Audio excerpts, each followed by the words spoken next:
ठीक है, देखो, तो अभी हम लोगों ने यहाँ तक समझ लिया है कि एरर्स को या मेजरमेंट को 3 तरीके से एक्सप्रेस किया जाता है, और 3 तरीके उनको एक्सप्रेस करने के कौन से हैं वो हम लोगों ने देख लिया। अभी हमने पिछले वाले में समझा कि एरर को आप 3 तरीके से लिख सकते हो। ठीक है, एरर को लिखने के 3 तरीके हैं। एक तरीका हमारा जो था वो एब्सोल्यूट एरर फॉर्म है, आप एरर की वैल्यू बताओ। दूसरा फॉर्म था इसकी परसेंटेज एरर, यानी कि फ्रैक्शनल एरर कह सकते हो, फ्रैक्शन या परसेंटेज एरर बताते हैं। और तीसरा जो फॉर्म है वो हमारे लिए था कि हम उसको जो उसका प्रिसीजन है उसको देख करके बता सकते हैं कि उसमें क्या एरर होगी, प्रिसीजन को देख करके। अभी हम लोगों ने पीछे डिस्कस किया था। अब हम लोग टाइप ऑफ एरर्स की पहले बात करेंगे कि एरर के टाइप कौन से हैं। तो जैसे कि आप देख सकते हो कि 2 तरीके की एरर सामने मैंने लिखी हुई है, वन इनडिटर्मिनेट एरर और दूसरा डिटर्मिनेट एरर। मतलब जिसको आप डिटरमाइन कर सकते हो, the error which can be determined. क्या डिटरमाइन कर सकते? देखिए, एरर भी 2 तरीके की है, एरर के अंदर भी आपकी 2 बातें होनी चाहिए। जो भी एरर है उसमें 2 बातें क्या क्या होंगी, देखिए। उसमें एक होता है साइज ऑफ एरर, और ये डबल एस का कंसेप्ट होता है, और एक होता है sign of error, size and sign. For example अगर मान लो हमारी घड़ी खराब हो गई है, मेरी रिस्ट वॉच खराब हो गई है, और वो जो टाइम मुझे बता रही है वो 10 मिनट स्लो है। दैट मीन अगर एक्चुअल टाइम 5:30 है, एक्चुअल टाइम इस समय मान लो 5:30 हो रहा, और आपकी फॉल्ट वाली घड़ी जिसमें फॉल्ट है वो 5:20 बता रही है, तो आपको ये पता है कि एरर कितने का है, कितने मिनट्स की एरर है, 10 मिनट की एरर। तो वो जो 10 मिनट है वो आपके एरर का साइज हो गया। साइज ऑफ एरर क्या हो गया? 10 मिनट। अच्छा, अब वो 10 मिनट कम है या 10 मिनट ज्यादा है, ये भी आपको बताना पड़ेगा। कि अगर आपको पता है कि आपकी घड़ी खराब है और स्लो है और 10 मिनट स्लो है, तो अगर आपकी घड़ी में 5:20 हो रहे हैं जबकि रियल में 5:30 हो रहा है, एक्चुअल टाइम 5:30 है, तो जो आपकी घड़ी में का जो टाइम है 5:20, उसको आप ऐसे भी तो लिख सकते हो, इट इज 5:30 जो कि एक्चुअल टाइम है माइनस 10 मिनट। ये आपकी घड़ी की रीडिंग हो गई 5:20। तो इसका मतलब जो एरर है वो नेगेटिव है, एरर माइनस में है। Sign of error is negative because आपका जो मेजरमेंट है वो एक्चुअल वैल्यू से कम चल रहा है। तो आप ये कहोगे कि यार 10 मिनट एरर का साइज है और 10 मिनट माइनस में चल रहा है वो, तो नेगेटिव उसका साइन है। तो जहां पर ये दोनों बातें आपको मालूम चल जाती हैं वो डिटर्मिनेट एरर कैटेगरी में चली जाएगी। मतलब आपको size and sign of error दोनों ही बातें पता है, नोन है। और कभी कभी क्या होता है कि साइज और साइन ऑफ एरर पता नहीं होता हमें। ठीक है, ये भी एक प्रॉब्लम है। डिटर्मिनेट एरर को हम कहीं कहीं पर, डिटर्मिनेट एरर का एक दूसरा नाम भी है, बता दें आपको, दूसरा नाम भी इसका ये भी है कि सिस्टमैटिक एरर भी नाम दे सकते हैं इसको। ठीक है, आप इसको एक और चीज भी यूज कर सकते हो इसके लिए, वर्ड सिस्टमैटिक एरर।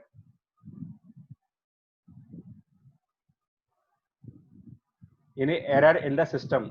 घड़ी खराब है तो इसको सही कर सकते हैं ना हम लोग, जाकर के मैकेनिक के पास जाओगे तो वो सही हो जाएगा। सिस्टमैटिक एरर है, एरर इन द सिस्टम है, तो इसको आप रिमूव कर सकते हो। और इसमें क्या होगा, आप जितनी बार भी रीडिंग लोगे, ऐसा कभी नहीं होगा कि आपका 10 मिनट स्लो होने के बजाय 10 मिनट फास्ट हो जाओगे। So every time you take reading every time you take reading or recording, same sign of error बार बार आपको इतना ही मिल रहा है। पॉजिटिव है तो पॉजिटिव, नेगेटिव है तो नेगेटिव। ये इस तरीके से होगा जितनी बार भी आप करोगे। ठीक है जी। अब इसका कॉज क्या होगा यार, क्या बोल सकते हो? आपको ऐसा कब होगा, कॉज क्या है? मैंने आपको घड़ी का एग्जांपल दिया है, आप एक और एग्जांपल ले सकते हो वेइंग मशीन का, वेइंग मशीन्स का।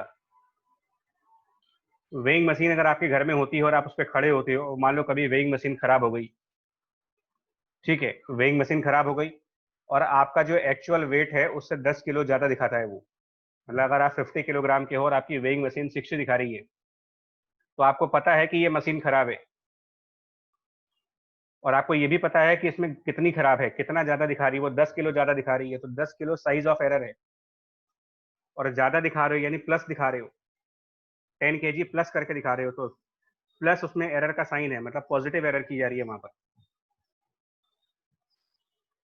तो एरर इन इंस्ट्रूमेंट इसका कॉज हो सकता है कि जो इंस्ट्रूमेंट है वही खराब है। एरर इन इंस्ट्रूमेंट, जिसके थ्रू मेजरमेंट की जा रही है वो इंस्ट्रूमेंट सही नहीं है, जिसकी वजह से हमारी रीडिंग्स गलत आ रही है।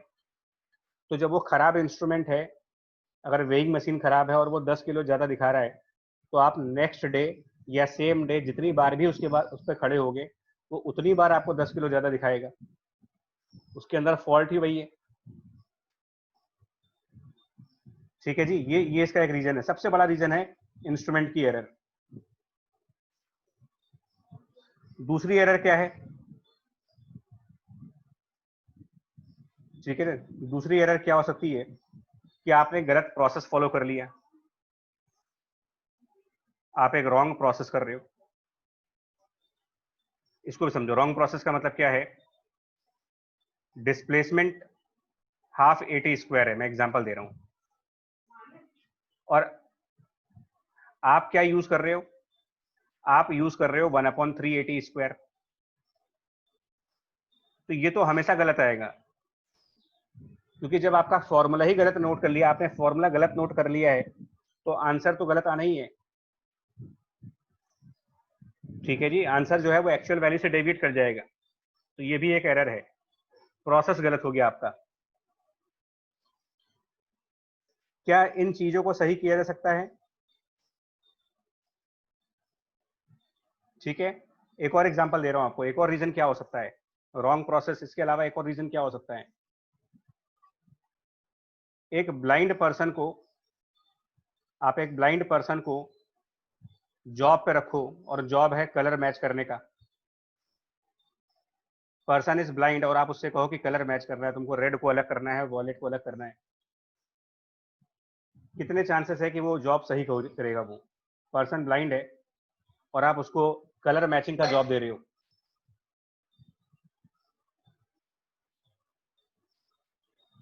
कोई भी चांस नहीं है, कोई चांस नहीं है कि यहां पर आपके मैचिंग सही आएगी, जॉब सही होगी। तो ये सब क्या है? ये सिस्टमेटिक एरर है और आप इन सारी एरर्स को रिमूव कर सकते हो। इंस्ट्रूमेंट खराब है, रिपेयर करवा लो, नया इंस्ट्रूमेंट ले आओ। फॉर्मूला गलत था, सही कर लो उसको। ब्लाइंड पर्सन को हटा करके एक ठीक ठाक पर्सन को ले आओ। तो these errors can be removed, ये आपके कंट्रोल में है, इनको आप हटा सकते हो by adjustment, change of instrument, repairing of instrument, correctness in the equation, इस टाइप से करके इनको हटा दीजिए। तो ये जो एरर्स होते हैं ना, ध्यान रखना, ये जो एरर्स होती हैं डिटर्मिनेट एरर्स, ये डाउट नहीं होगा, ये या तो प्लस होंगे या फिर माइनस होंगे, दोनों नहीं हो सकते हैं। या तो पॉजिटिव एरर होगी या तो नेगेटिव एरर होगी। और इनको फिर एक्सप्रेस कैसे करोगे? इनको आप एक्सप्रेस करोगे, अगर हम क्वांटिटी को कैपिटल ए माने, तो या तो आप ए प्लस डेल्टा ए लिखो या ए माइनस डेल्टा ए। ये जो ए है वो हमारी ट्रू वैल्यू होती है, ए का मतलब ट्रू वैल्यू, और प्लस डेल्टा ए में जो डेल्टा ए है वो एरर है। तो या तो हमारा एरर प्लस में होगा या फिर हमारा एरर माइनस में होगा, दोनों एक साथ कभी नहीं आ सकते, बोथ प्लस माइनस दोनों कभी नहीं होते, बिकॉज इनके स्पेसिफिक रीजंस हैं। यानी आप ये भी कह सकते हो कि कॉज ऑफ एरर आपको पता है, the cause of error is known and can be rectified. अब इनडिटर्मिनेट एरर पे आओ। इनडिटर्मिनेट एरर किसको बोलोगे? इनडिटर्मिनेट एरर का मतलब हुआ size and sign of error unknown है, आपके लिए पता ही नहीं है आपको, अननोन, और उसका कॉज भी नहीं पता चल रहा आपको कुल मिलाकर के। ठीक है, मतलब क्या हुआ, आपने क्या किया, मान लो लेट्स से मुझे पता है कि जो ग्रेविटी है, ठीक है ना, ग्रेविटी जी, इसकी वैल्यू 9.81 मीटर पर सेकंड स्क्वायर है। मैंने कोई एक्सपेरिमेंट किया, उस एक्सपेरिमेंट में मेरी पहली रीडिंग आई, मैंने कोई एक्सपेरिमेंट किया और मैंने पहली रीडिंग ली और मेरी फर्स्ट रीडिंग 9.82 मीटर पर सेकंड स्क्वायर आई। तो इसके अंदर हमारा एरर हो गया।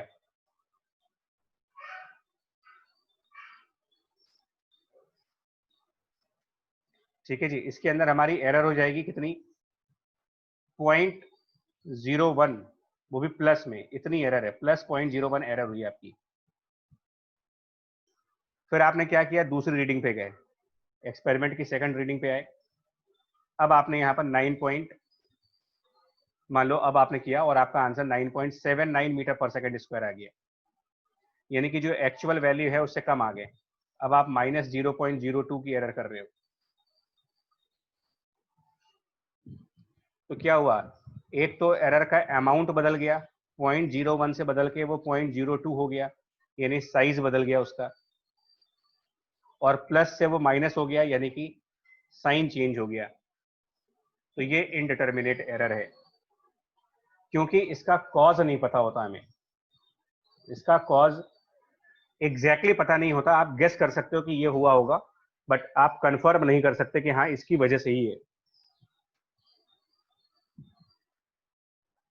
ठीक है जी, इसका उसको आप 100% आप गारंटी ले सकते हो कि किस वजह से हुआ होगा।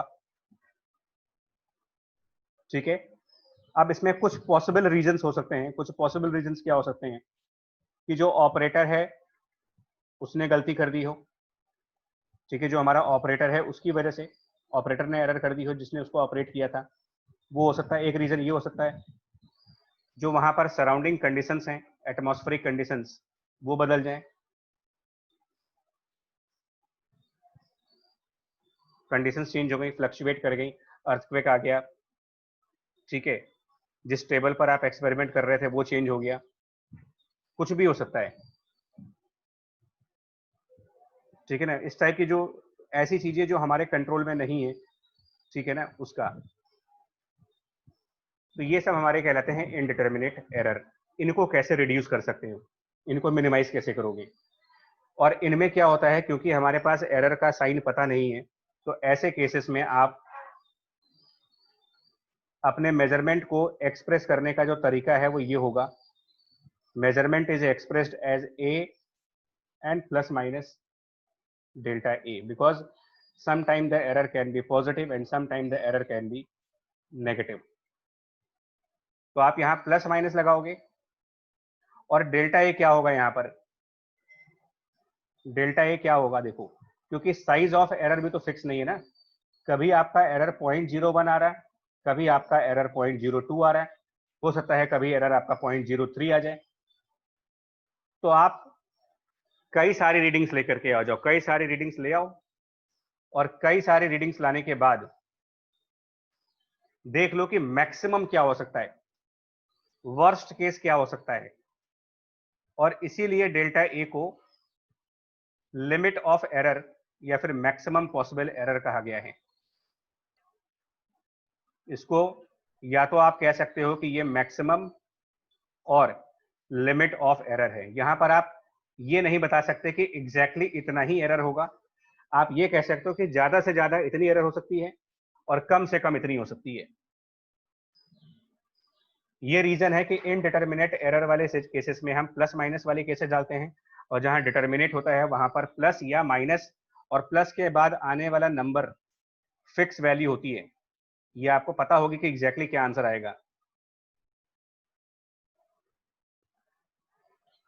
यहाँ पर दोनों ही चीजें अननोन है, तो हम लोग अपने मेजरमेंट में रेंज बता देते हैं कि एरर की रेंज मैक्सिमम इतनी हो सकती है और मिनिमम इतनी हो सकती है, और इस तरीके से हम लोग इसको एक्सप्रेस करेंगे। ये दो तरीके हैं साइंटिफिक, जो हमारा सोसाइटी है, साइंटिफिक वर्ड जो है, साइंस का जो कम्युनिटी है, साइंटिफिक कम्युनिटी, उसके अंदर एरर्स को और एक्सपेरिमेंट्स को इस तरीके से रिप्रेजेंट किया जाता है। तो हमने कहा डिटर्मिनेट एरर को तो आप रिड्यूस कर सकते हो bye changing the instrument, bring the right instrument,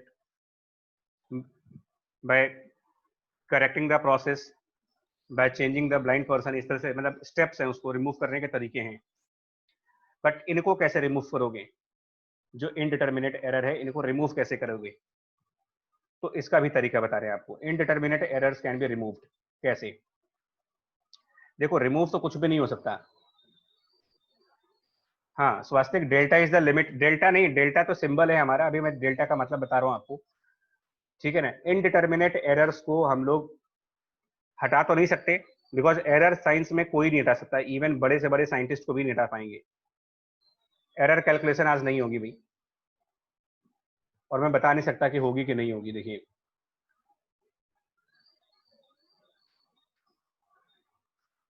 ठीक है, तो इसका तरीका देखो बताते क्या होगा, इसको सही करें। तो जो भी आपके इनडिटर्मिनेट एरर्स है वो आप रिड्यूस करते हो। जितने भी आपके ये इनडिटर्मिनेट एरर्स हैं ये रिड्यूस किए जाते हैं by repeated number of readings. आप कई सारी रीडिंग्स लेकर के आ जाओ और उससे ये रिड्यूस करते हैं। तो मैं यहाँ पर एक सैंपल प्रोसेस दूंगा आपको, ठीक है जी, एक सैंपल प्रोसेस, और देखिएगा इस सैंपल प्रोसेस के थ्रू आपको पता चलेगा कि कैसे होगा। फॉर एग्जाम्पल हमारा एक एक्सपेरिमेंट है जिसमें आप लेंथ मेजर कर रहे हो, मेजरमेंट ऑफ लेंथ एल। आपने उसकी कई सारी रीडिंग्स ली, तो रीडिंग 1, फिर उसकी एक रीडिंग 2 ली हमने, फिर एक रीडिंग 3 ली, देन रीडिंग 4। इस तरीके से हम उसकी कई सारी रीडिंग्स नोट करते जाएंगे, 3-4 रीडिंग्स। मान लो 5 रीडिंग्स लिखी हमने। फर्स्ट रीडिंग जो उसकी आई है वो 2.2 सेंटीमीटर है। सेकंड रीडिंग जो आई है वो 2.0 सेंटीमीटर आई। थर्ड रीडिंग हमारी 2.3 सेंटीमीटर आ गई। फोर्थ रीडिंग हमारी मान लो 2.2 सेंटीमीटर फिर से आ गई, और फिफ्थ रीडिंग हमारी 2.1 सेंटीमीटर आ गई। तो ये आपकी रीडिंग्स हैं। अब इससे क्या कंक्लूड करोगे आप?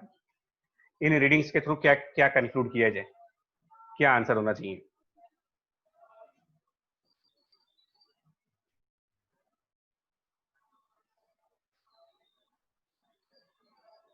ठीक है जी, बताओ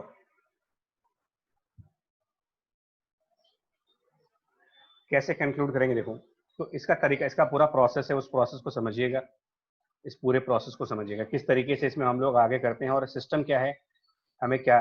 हाँ, तो यहाँ पर एक मीन का कंसेप्ट है, एवरेज का कंसेप्ट, मीन वैल्यूज, ठीक है। इसको हम डेटा बोलते हैं, मतलब आप एक डेटा आपने कलेक्ट किया और उस डेटा का अब आप मीन फाइंड करेंगे। तो देखो किस तरीके से हम करते हैं, एक स्टेप में करके दिखाऊंगा।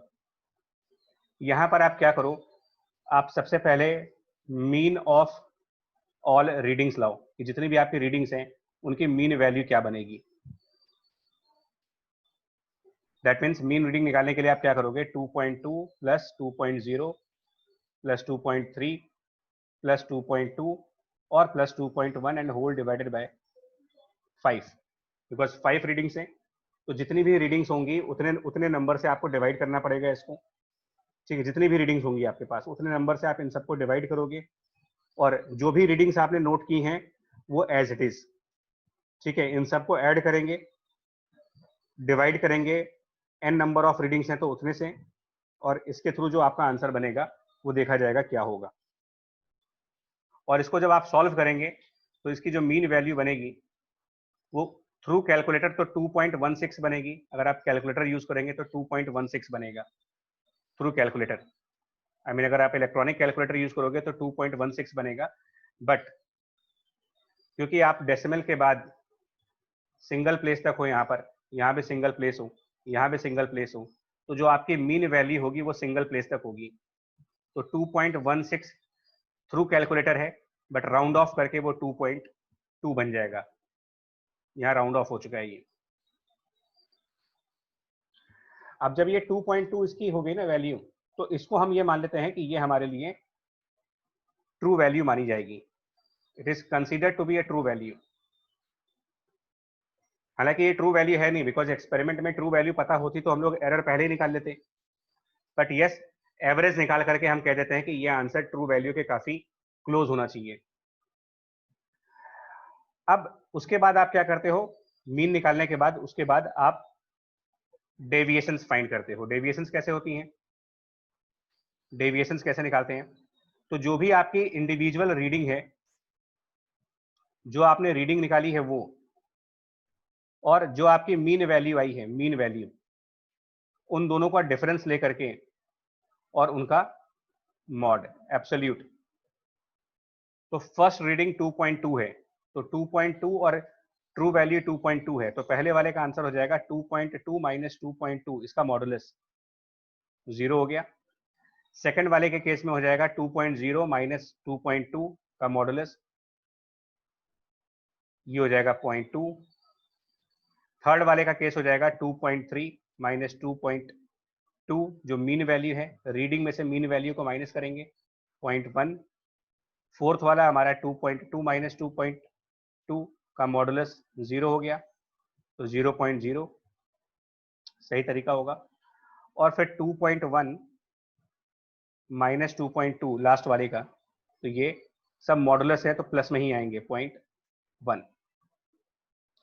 अब इसके बाद क्या करते हैं, आप यहाँ पर मीन डेविएशन फाइंड करते हैं। मीन डेविएशन, तो मीन डेविएशन कैसे आएगा? मीन डेविएशन, जितने भी आपके ये डेविएशंस आए हैं 0.0, 0.2, 0.1 पॉइंट और ये, इन सबको ऐड करोगे तो 0.0 प्लस 0.2 प्लस 0.1 प्लस 0.0 और plus 0.1 and whole divided by 5।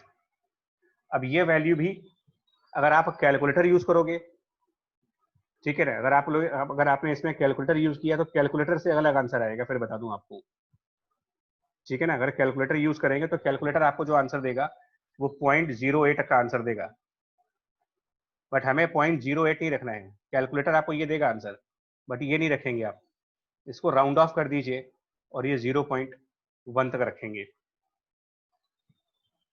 0.1 तक, ठीक है। और ये जो मीन डेविएशन है, इसी को आप ये एज्यूम करते हो कि ये मैक्सिमम पॉसिबल एरर है, लिमिट ऑफ एरर इसको कहते हैं, लिमिट ऑफ एरर।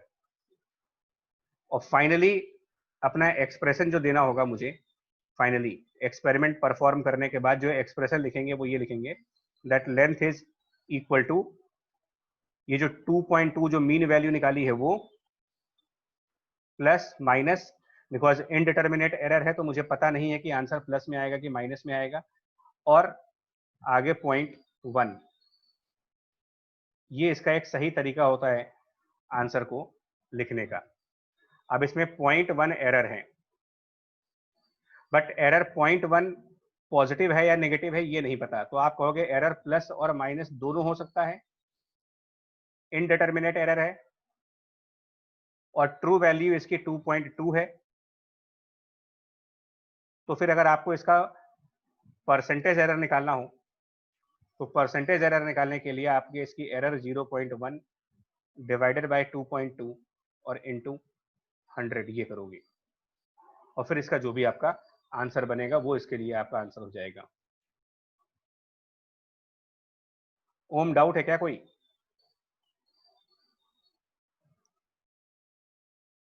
ठीक है, यहां तक हो गया। ये हो गया आपके डिटर्मिनेट एरर और इनडिटर्मिनेट एरर्स क्या होते हैं और किस तरीके से इनको एक्सप्रेस किया जाता है। तो अब दो तरीके की एरर्स हो गई हैं। अब मैं आपके सामने एक क्वेश्चन दूंगा,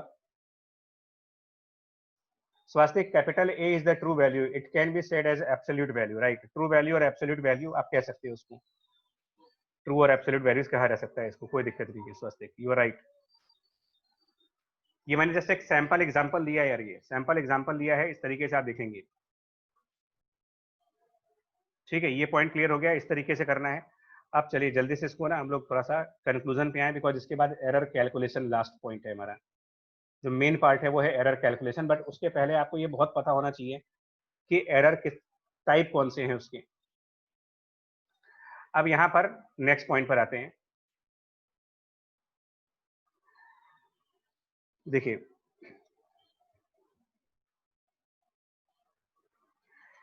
अच्छा, अब ये बताना, आपको मैं कुछ एग्जांपल दूंगा, आप मुझे आइडेंटिफाई करना है ना। आपको ये बताना है, टेल इफ डिटर्मिनेट और इनडिटर्मिनेट एरर। आपको ये बताना है ये डिटर्मिनेट एरर है या इनडिटर्मिनेट है, ये जस्ट आपको बताना पड़ेगा। फॉर एग्जाम्पल आपके सामने लिखा जाए कि L equals to 20 plus 0.2, B area equals to, ये सब सेंटीमीटर है मान लेते हैं, और area equals to 10 plus minus 0.4 centimetre square, इस तरीके से है इन दो एग्जांपल्स में। और सी ऑप्शन है, मान लो आपसे कहा जाए कि volume equals to 60 minus 0.8 centimetre cube. ये तीन तरीके के मैंने एग्जांपल दिए हैं। आप फटाफट देख सकते, बता सकते हो कि कौन सा डिटर्मिनेट है और कौन सा इनडिटर्मिनेट है। तो जहां पर सिंगल साइन आ रहा है, प्लस आ रहा है, ये डिटर्मिनेट है, ये डिटर्मिनेट है, और ये इनडिटर्मिनेट है। प्लस माइनस का मतलब डाउट। तो ये जो यहाँ पर 0.4 है, ये मैक्सिमम एरर मानोगे आप, it could be the maximum possible error. और 0.2 और 0.8 में मैक्सिमम मिनिमम नहीं है, they are exact values. Yes, error is exactly 0.2, वो मैक्सिमम एरर नहीं है। इसको आप कह सकते हो नोन एरर, पहले से पता है आपको, सिस्टमैटिक एरर है ये। और ये मैक्सिमम यानी लिमिट ऑफ एरर है। यानी वर्स्ट केस क्या हो सकता है? वर्स्ट केस 10.4 या 9.6, this is the worst possible case. इससे ज्यादा नहीं हो सकता, इससे ज्यादा खराब नहीं हो सकता आपके लिए कोई भी चीज। ठीक है, अब एक और पॉइंट यहां पर समझा दें आपको, तब हम लोग आगे बढ़ेंगे। एक और पॉइंट जो देखिए समझा देते हैं आपको। कुछ स्टूडेंट्स के माइंड में, कुछ लोगों के मन में ये कंफ्यूजन है कि प्रिसीजन और एक्यूरेसी का क्या रिलेशन है आपस में। तो ये आप बताओगे, प्रिसीजन एंड एक्यूरेसी में डिफरेंस बताना है आपको। क्या ये कह सकते हो कि अ प्रिसाइज रीडिंग इज एक्यूरेट? एक रीडिंग जो प्रिसाइज है, क्या वो एक्यूरेट बोल सकते हो? हाँ, आकर सही आंसर बच्चा। अब इसके बात करो, can we say that a precise reading is more accurate? समझ गया आपको प्रिसीजन और एक्यूरेसी में फर्क? बहुत ध्यान से देखिएगा। देखिए, इसको मैं बता दूं आपको क्या है। जहां पर भी रिलेटिवली, अगर आप रिलेटिवली स्मॉल इनडिटर्मिनेट एरर है कहीं पर आपका, दो तरीके के एरर हैं, ध्यान दीजिएगा। रिलेटिवली स्मॉल इनडिटर्मिनेट एरर क्या बोलोगे? ये एक्यूरेट है या प्रिसाइज है? इज इट एक्यूरेट रीडिंग और इट इज प्रिसाइज रीडिंग? इसमें प्रिसीजन ज्यादा है या एक्यूरेसी ज्यादा है?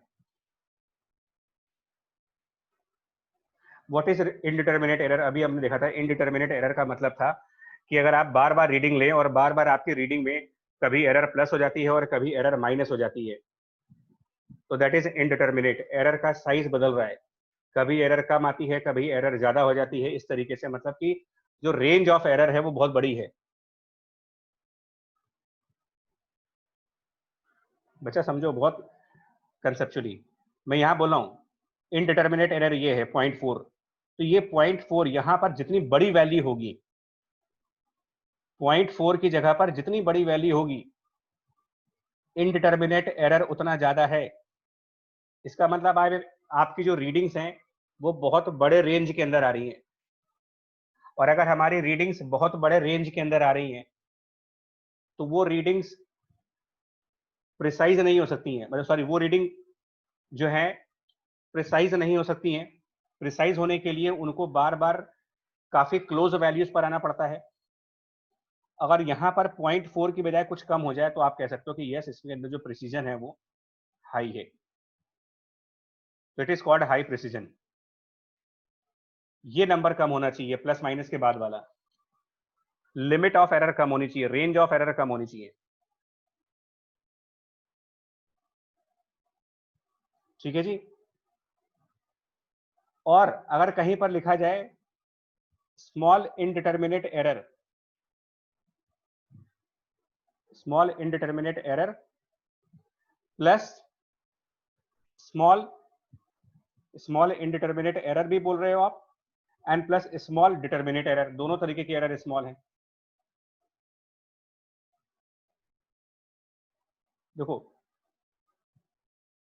पहले वाले को समझो, मान लो आपका इनडिटर्मिनेट, देखिए डिटर्मिनेट एरर तो इंस्ट्रूमेंट की वजह से आ रही थी ना यार, तो अगर मेरा इनडिटर्मिनेट स्मॉल है लेकिन डिटर्मिनेट ज्यादा है, यानी कि इंस्ट्रूमेंट खराब है, तो वो एक्यूरेट कैसे हुआ फिर? भाई स्मॉल इनडिटर्मिनेट एरर, और देखिए आपको मैं यहाँ पर दिखाता हूँ, आपके पास दो तरीके की एरर है, एक डिटर्मिनेट एरर और एक इनडिटर्मिनेट एरर, ये दो तरीके की एरर है। चार कॉम्बिनेशन हो सकते हैं। चार कॉम्बिनेशन क्या हो सकते हैं कि ये भी स्मॉल, ये भी स्मॉल। डिटर्मिनेट एरर तो स्मॉल है, इनडिटर्मिनेट लार्ज है, डिटर्मिनेट एरर लार्ज है, इनडिटर्मिनेट स्मॉल है, और दोनों ही लार्ज है। अब आप बताओ इसमें से कौन सा रीडिंग आपके हिसाब से ज्यादा एक्यूरेट है? तो डिटर्मिनेट एरर मतलब बिकॉज ऑफ द इंस्ट्रूमेंट, यानी इंस्ट्रूमेंटल एरर कम है, यानी आपका इंस्ट्रूमेंट प्रॉपर काम कर रहा है, आपने फॉर्मूला प्रॉपर लगा रखा है, आपने सही पर्सन को कलर मैचिंग के लिए चूज किया था, तो आपका पूरा सिस्टम सही से काम कर रहा है।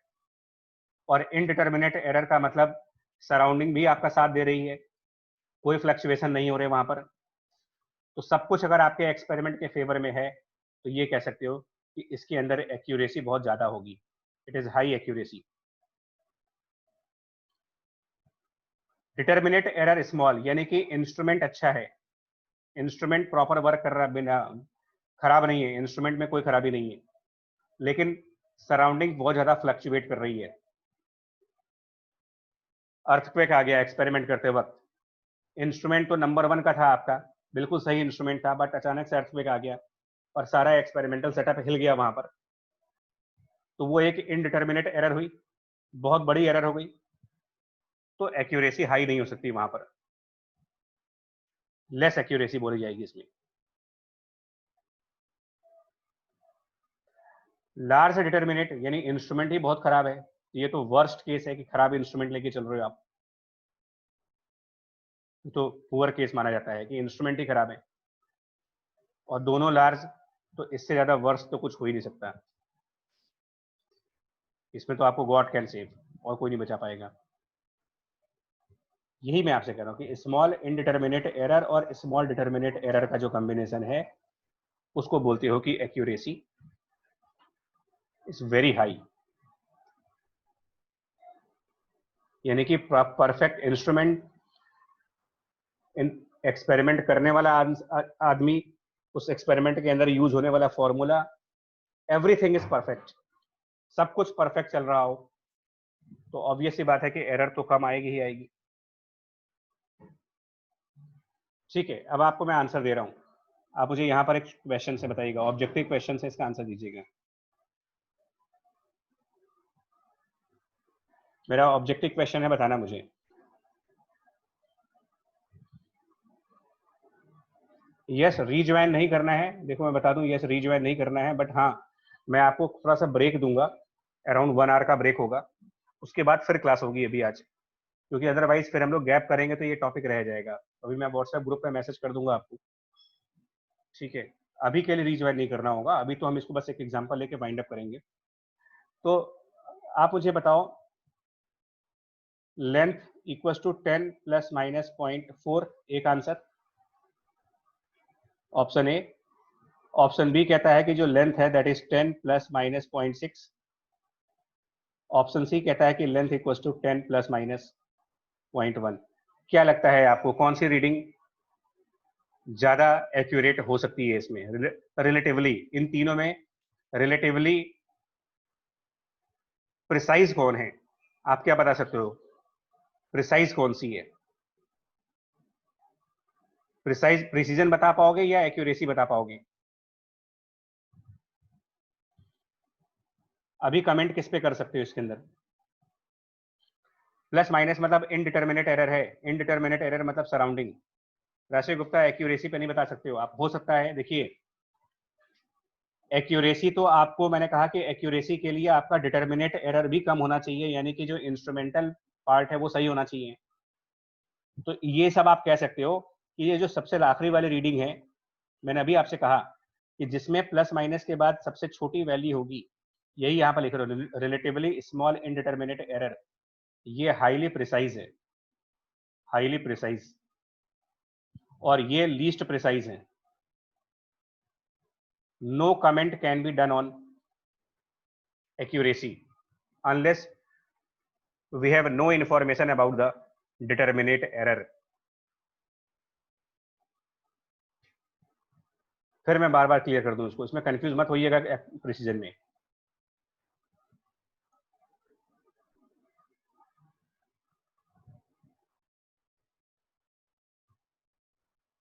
ठीक है अदिति, स्वास्थ्य यस इट इज नेसेसरी, ये ध्यान रखना, यही नेसेसरी है। वैसे ये कोई नहीं बताएगा आपको कि एक्यूरेसी हाई करने के लिए दोनों चीजें हाई, दोनों चीजें कम होनी चाहिए। बहुत सिंपल सी बात है यार, आपका अगर वेइंग मशीन पे खड़े हो तो वेइंग मशीन भी तो सही होनी चाहिए ना। ठीक है, आप 15 बार वेइंग मशीन पे खड़े होते हो और 15 बार वो आपको 60 किलोग्राम दिखा रहा है, ऑल 15 टाइम्स उसमें रीडिंग 60 आ रही है, लेकिन वो मशीन अंदर से खराब है, वो 10 किलो ज्यादा दिखा रही है आपको। तो भले आपके 15 रीडिंग करते हो और 15 रीडिंग में वो 60 किलोग्राम दिखा रहा है, तो उसका रिपीटेशन तो सही है ना, उसके अंदर क्या बोलोगे, प्रिसाइज है वो। एक्यूरेट कहाँ है, वो 10 किलो ज्यादा दिखा रहा है आपको, हर बार 10 किलो ज्यादा दिखा रहा है। तो प्रिसाइज भी होना चाहिए, मतलब आपकी जो रीडिंग्स हैं वो बार बार एक ही नंबर के आसपास होनी चाहिए, एक नंबर के काफी क्लोज रीडिंग होनी चाहिए। Yes, precision depends upon the number of decimal places. और मशीन सही हो, वेइंग मशीन सही होनी चाहिए एक। दूसरा, आप दिन में 10 बार उस पे ऊपर खड़े हो और 10 बार आपको वो एक ही वैल्यू दिखाए, तो आप बोलोगे कि यार सब कुछ सही चल रहा है इसके अंदर। ठीक है बच्चा, तो चले आप यार इस एरर को अभी आप रिवाइज करोगे थोड़ी देर के लिए, specially last part determinate error और इनडिटर्मिनेट एरर को जल्दी से आप रिवाइज करें। थोड़े से ब्रेक के बाद एक क्लास और करेंगे जहां पर एरर कैलकुलेशन लर्न करेंगे हम लोग, अभी आपको मैसेज चला जाएगा उसमें। ठीक है, चलिए इसको वाइंड अप कर रहे हैं।